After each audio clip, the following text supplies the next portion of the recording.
Bonsoir à tous et bienvenue dans Viva Événement. Si vous venez de nous rejoindre, tout de suite les titres. Le sort de Marc Ravalman dépend de la réconciliation nationale, déclare le chef de l'État. Une réconciliation incertaine pourtant à la lecture du communiqué de presse du FFKM d'hier. Robert Yamate, nouvel ambassadeur des États-Unis à Madagascar, le Sénat américain confirme sa nomination. Dans les actualités internationales, opération réussite d'un fœtus en France. Elle a été la première opération in vitro pratiquée par les chirurgiens français.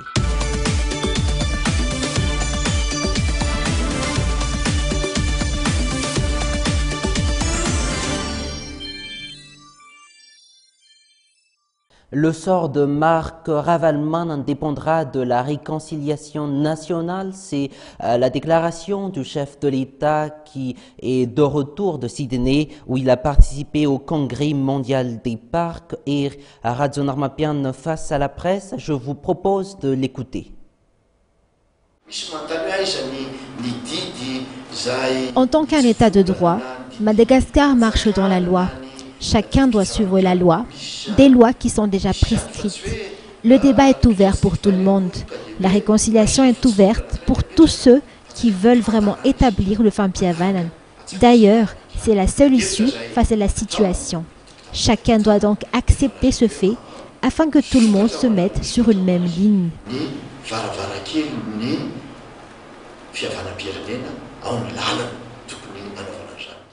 Réconciliation, repentance, cela signifiera-t-elle impunité? C'est en tout cas la question que se posent les simples citoyens. Pour beaucoup, le principe de l'état de droit devrait primer pour pouvoir relancer le développement. Je vous propose d'écouter les avis des simples citoyens. Il faut toujours appliquer la loi. La réconciliation ne veut pas dire qu'il faut mettre de côté la loi. Il faut l'appliquer. Je pense que Madagascar n'est pas un état de droit. La loi n'est pas appliquée. Ils n'en font qu'à leur tête. La loi n'est pas appliquée, elle est pour les simples gens. La réconciliation est certainement nécessaire. Mais il faut que les politiciens changent de comportement. Chez nous, la loi n'est pas pour les politiciens, mais pour les simples gens.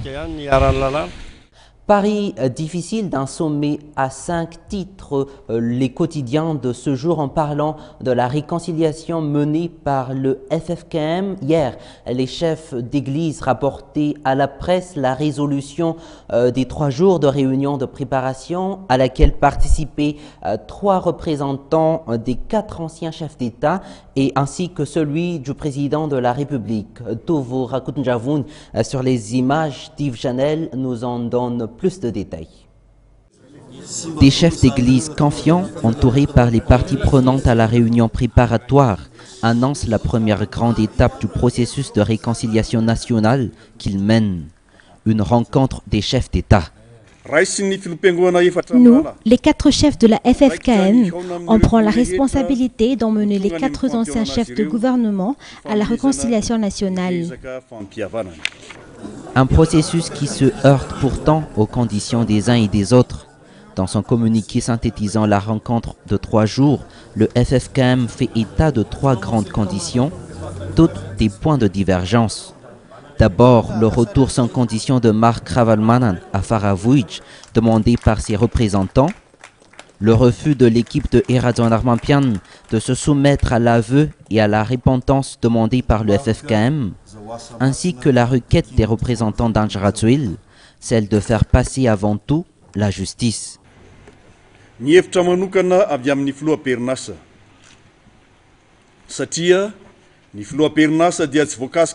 Selon l'avis personnel du président actuel, semblerait-il qu'il n'est pas concerné à la réconciliation nationale. Il ne sera pas parmi de ceux qui vont se repentir de leurs actes. Pour lui, la vérité demeurera sur le Fampiavanan, le partage égal des ressources et la bonne gouvernance dans toutes les régions de Madagascar. Un message venant de l'ancien président de la transition, Anjarazuil, la justice devrait se faire avant les 4F.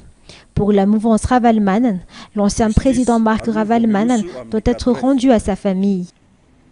Ny faniriana manokana avy amin'ny solotena Ravalomanana, fiverenan'ny filoha Ravalomanana eo anivony ankohonany. Aussi, pour niveler la position des chefs d'État, le quartet du FFKM fera le tour des anciens présidents et de l'actuel homme fort du pays. Et parmi les points évoqués par le FFKM hier, cette forme de réconciliation suggérée par Rivra Koudvau et consorts, celle de répartir de façon égale les richesses nationales, en plus de la mise en place d'une décentralisation effective. Mais le régime Razon Armampian serait-il prêt à transférer le pouvoir à la collectivité territoriale décentralisée? À la lecture du projet de loi sur le budget 2015, la réponse serait un non. Le gouvernement n'a prévu que moins de 5% du budget général pour les collectivités territoriales décentralisées. Touvra Kudunjavoun nous en donne plus de détails sur les images d'Onzar Ranjiansu. Près de 400 demandes de création de nouvelles communes ont été déposées auprès du ministère de l'Intérieur et de la décentralisation. Des demandes qui coûteraient certainement des milliards à l'État. L'État qui jusqu'à présent tarde à trouver des financements. Le premier blocage à la mise en place d'une décentralisation effective selon nos élus.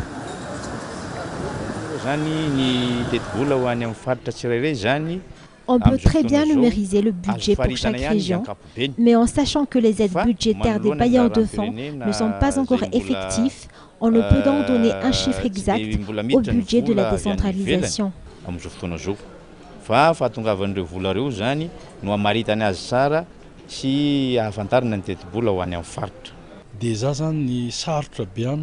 Pour ma part, il est encore difficile de donner un chiffre exact au budget en sachant que le nombre de communes ne sont pas encore exacts.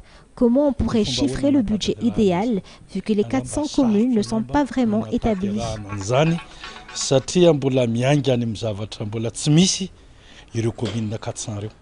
Pour 2015, le projet de loi de finances ne prévoit que 5% du budget général pour les organes décentralisés prévus par la Constitution. Autre point d'interrogation, la volonté de l'État central de partager et d'organiser la perception et l'utilisation des impôts et ristournes avec la commune.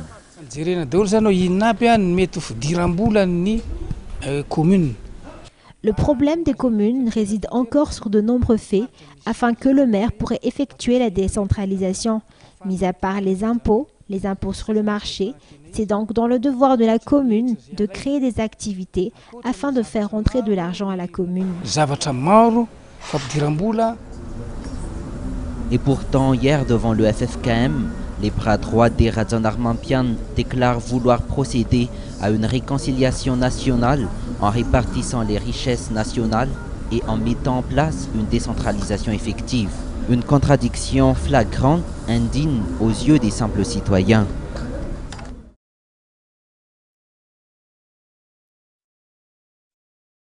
C'est maintenant officiel, Robert Yamate, nommé nouvel ambassadeur des États-Unis sur la Grande Île. Le Sénat américain vient de confirmer sa nomination hier. Il succédera donc à Nils Marquardt, le dernier ambassadeur nommé en poste à Madagascar. Et en parlant de relations diplomatiques, la frégate allemande FGS Lübeck fera à partir du 23 novembre une escale au port d'Antsiran, annonce l'ambassade allemande, une mission militaire et diplomatique mise en œuvre dans le cadre de la force navale européenne et de la politique de défense commune de l'Union européenne dans le but de lutter contre l'insécurité dans le golfe d'Aden et l'océan Indien. Dans les pages d'actualité internationale, c'est une première en France. Un fœtus a été opéré dans le ventre de sa mère. Cette petite fille souffrait d'une grave malformation touchant la moelle épinière. France 24. Prépare à une prouesse médicale. Ils vont opérer un fœtus d'à peine 5 mois dans le ventre de sa mère. Il souffre d'une malformation congénitale de la colonne vertébrale appelée spina bifida. Plusieurs vertèbres du bas du dos ne se sont pas refermées. La moelle osseuse et ses racines nerveuses sortent et se retrouvent sans protection. Conséquence, des risques de paralysie et de retard mental. Alors les chirurgiens ont choisi l'opération en incisant l'utérus pour atteindre le dos du fœtus. Le neurochirurgien va disséquer le pourtour de la malformation, permettre à la moelle et aux racines de reprendre leur position anatomique et ensuite reconstruire, recouvrir ces structures nerveuses comme elles auraient dû l'être.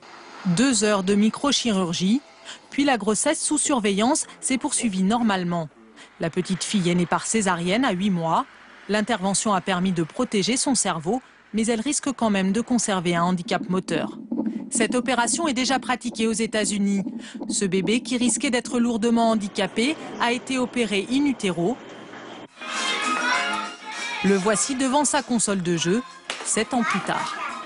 Toujours en France, un deuxième Français a donc formellement été identifié parmi le bourreau djihadiste. Le parquet de Paris a confirmé la fiche d'identité de Michael Dos Santos, 22 ans, dont les photos ont été rendues publiques. Il aurait rejoint la Syrie en août 2013. Un mandat d'arrêt a été lancé contre ce jeune homme, souligne un communiqué du procureur de Paris. Ceci dans le cadre d'une information judiciaire qui avait été ouverte le 10 octobre 2013. D'après les informations, sa mère aurait également reconnu son fils.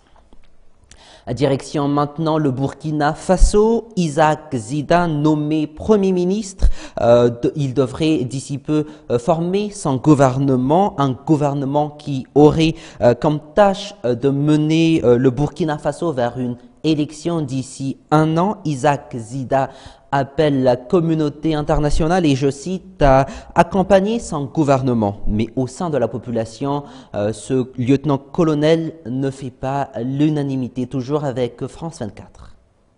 Le lieutenant-colonel Isaac Zida, nouvel homme fort du pays, est désormais Premier ministre burkinabé. Bonsoir tout le monde. Nous allons œuvrer en toute humilité et dans un engagement sacerdotal et patriotique à redonner confiance à notre peuple par notre ardeur au travail, le don de soi sans calcul égoïste pour renforcer la paix sociale, la sécurité nationale et la cohésion intergénérationnelle. Une nomination attendue depuis l'accession au pouvoir du président intérimaire. Michel Kafondo a salué le rôle de l'armée dans la transition après la chute de Blaise Compaoré fin octobre. Il a remercié tout particulièrement le lieutenant-colonel Isaac Zida. Pourtant, à Ouagadougou, les avis sont partagés sur ce militaire à la tête du gouvernement. Moi, je n'apprécie pas le fait que le colonel est positionné en tant que Premier ministre. Moi, particulièrement, je souhaiterais que le colonel vraiment s'écarter de tout ce qui est politique. Tout ça très bien, parce qu'il faut un homme fort pour pouvoir quand même diriger. Bon, nous, on est là pour la paix et puis la stabilité. Voilà, c'est tout. On lui souhaite bon vent. Selon les accords de transition, Michel Kafondo et Isaac Zida ne pourront pas se présenter aux élections de novembre 2015 qui marqueront la fin de cette transition politique.